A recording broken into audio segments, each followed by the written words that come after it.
Brother will betray brother to death, and a father his child. Children will rise against parents and have them put to death. Mark 13 verse 12. This is not some future dystopia, brothers and sisters. This is the Word of God. And this is now. The testing has begun, and the front lines are not in the streets of a collapsing nation or in the pews of a corrupted parish. It is inside your home. The Blessed Mother has spoken. The first 2 weeks of August will be a trial by fire for every Catholic family on earth. Not a trial of inconvenience, but of the soul. The enemy is already sharpening his arrows, and the home will be his battlefield. Have you noticed it already? The rising tension between father and son, the cold silences between husband and wife, the explosive outbursts from children once sweet and obedient. These are not mere mood swings or family phases. These are spiritual tremors. And the great quake is almost here. Look at the world. The blood of the unborn still cries out from the soil of every nation. Schools teach children to deny their bodies and despise their faith. Laws now punish righteousness and reward blasphemy. The church herself is pierced. Bishops contradicting bishops. Confusion from Rome to the remotest villages. Shepherds leading sheep toward the wolves. And in this smoke-filled confusion, Satan targets what is left of God's order, the family. Your family. He is not coming with pitchforks and red eyes. He is whispering with venom behind closed doors. She never respects you. He never listens. Your son is lost. Your daughter is a burden. And soon, if you let it grow, your home becomes a war zone. Resentment replaces love. Suspicion replaces trust. The devil does not destroy with balms when he can do it with bitterness. On August 1st, a great trial will be permitted. Not because God is cruel, but because He is merciful. He allows the storm to shake us, so that what cannot be shaken may remain. There will be arguments you never saw coming. Old wounds will surface with fire. Tempers will flare without explanation. Tears will fall behind closed doors. Some will be tempted to leave their homes. Others to lash out with words that cut deeper than any blade. The attack will be surgical, designed to break the weakest bond, the oldest scar, the quietest grief. But the Lord does not leave us defenseless. He has placed a shield in our hands. Psalm 91. He who dwells in the shelter of the Most High will abide in the shadow of the Almighty. This is the call, to dwell, to remain, not visit once in a while, but abide in His presence. Because the terrors of this trial will strike in secret and in silence, like an assassin at midnight. You will see marriages of 20 years fracture in a day. Teenage children will fall into despair and rebellion within hours. Parents will curse their own children in anger. And if you are not already in the shelter of the Almighty, you will not find your way there in the dark. You will not fear the terror of the night, nor the arrow that flies by day. And yet many will, because they have trusted in their routines, not in their Redeemer. They have filled their homes with noise, not with prayer.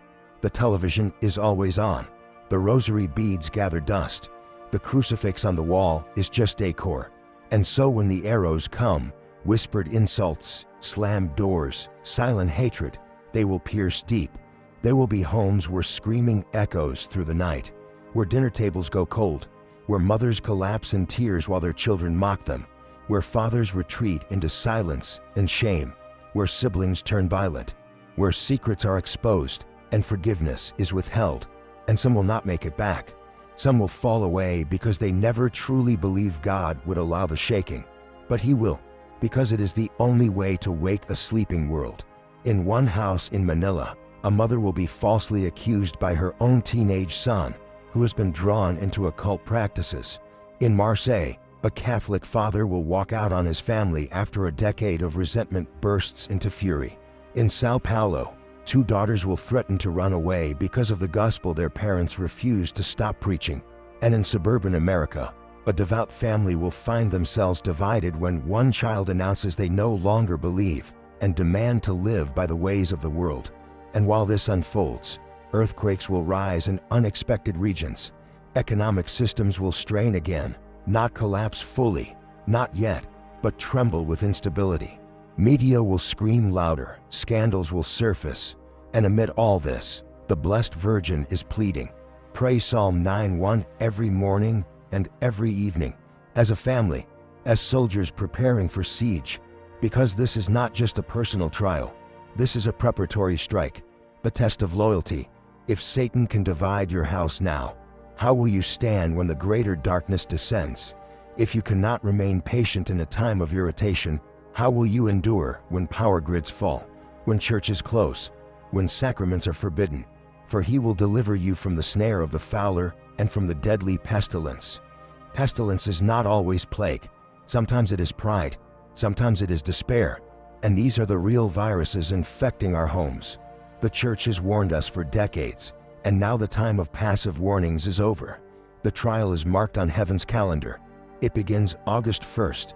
On the Feast of the Assumption, August 15th, there will be a lifting, a moment of clarity for those who have endured, who have prayed, who have fasted, who have stayed on their knees when others stood in arrogance.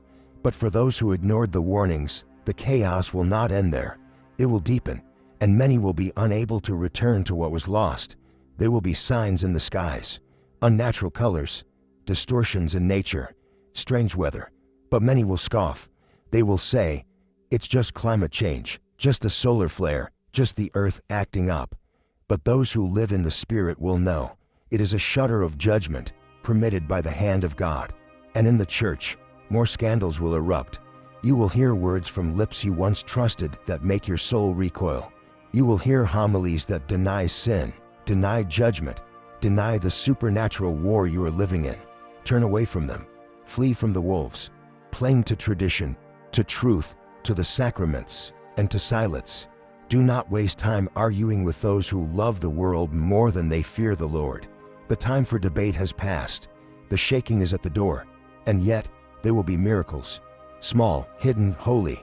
Families who cling together, even through tears. Children who come back from the break. A spouse who suddenly desires confession. A quiet moment where joy returns for no earthly reason. This is the fruit of obedience. This is the light shining through the cracks. But the choice is yours. You can be a house divided, or you can be an ark. You can be a battlefield, or you can be a fortress. But neutral ground will not exist. The line is drawn. The angels are watching. The demons are circling. The Queen of Heaven has warned us. And the Lord of hosts will not be mocked. 1,000 may fall at your side, 10,000 at your right hand, but it will not come near you. Because you have made the Lord your refuge, the Most High your dwelling place. Psalm 91 verses 7 and 9. The fire is coming, not from without, but from within, and only those who pray will survive it. Only those who forgive will be healed. Only those who kneel will rise. The rest will be swept away like ash. God has warned. Mary has pleaded. Now the hour begins.